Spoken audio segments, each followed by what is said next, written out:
இல்லை இந்த மாற்றம் சொன்னோட தான் எனக்கு ஒன்று ஞாபகம் வருது. பொதுவாக எவ்வளோ பெரிய தலைவராக இருந்தாலும் சரி, மோடி அவர்களே வந்து தமிழ்நாட்டுக்கு எத்தனையோ வாட்டி பிரச்சாரத்துக்கு வந்து போயிட்டார்.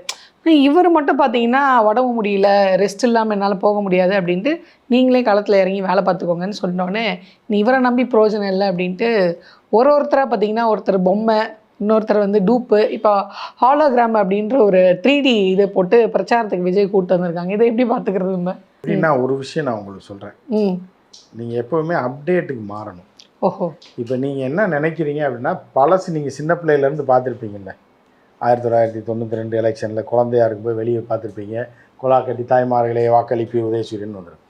அப்புறம் 99 பார்த்துருப்பீங்க, 2006 வரைக்கும் பார்த்துருப்பீங்க. இப்போ வளர்ந்து திருமணமாகி அப்பயும் பார்த்துருப்பேன் வாக்காளர் பெருமக்களேன்னு. அதே பேட்டர்ன். இது வந்து பழைய பேட்டர்ன். நீங்கள் அது மாதிரி இல்லைன்னு எதிர்பார்க்குறீங்க. விஜய் வந்து அட்வான்ஸாக 2050க்கு போயிட்டாப்புல. ஓஹோ.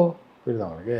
நீங்கள் அப்படி தான் பார்க்கணுமே தவிர இது அவர் பின்னோக்கி இருக்காருன்னு பார்க்கக்கூடாது. புதுமையை புகுத்தி எங்கேயோ போயிட்டாருன்னு. சரி சரி. நீங்கள் நினைக்கிற மாதிரி பிரச்சாரம் இல்லைன்றதுக்காக விஜய் வந்து ஒரு கூமுட்டான்னு நினைக்கிறீங்க. அப்படி நினைக்கக்கூடாது. நீங்கள் லேட்டஸ்ட் இல்லைம்மா, நீங்கள் அப்படி தானே பார்க்குறீங்க. இப்போ உங்கள் பார்வையில் பார்க்கும்போது என்ன தெரியுது, ஆள் இல்லை, பிரச்சாரம் இல்லை, எப்படி அவன் ஜெயிக்க போகிறான்னு. ஆனால் விஜயோட ஸ்டைல் வேறு. பொம்மையை வச்சு ஜெயிப்பாப்புல. ஓஹோ. அந்த மாதிரியான ஒரு காலம். அப்போ நாளைக்கு சட்டமன்ற முதல்வர் ஆகிட்டாருன்னா சட்டமன்றத்துக்கு போனால் இதே போக வேண்டியது இல்லை. ஒரு கட் அவுட்டை கொண்டு அங்கே வச்சுட்டு வந்துடுவாங்க யாராவது காலையில். புரியுதா அவங்க?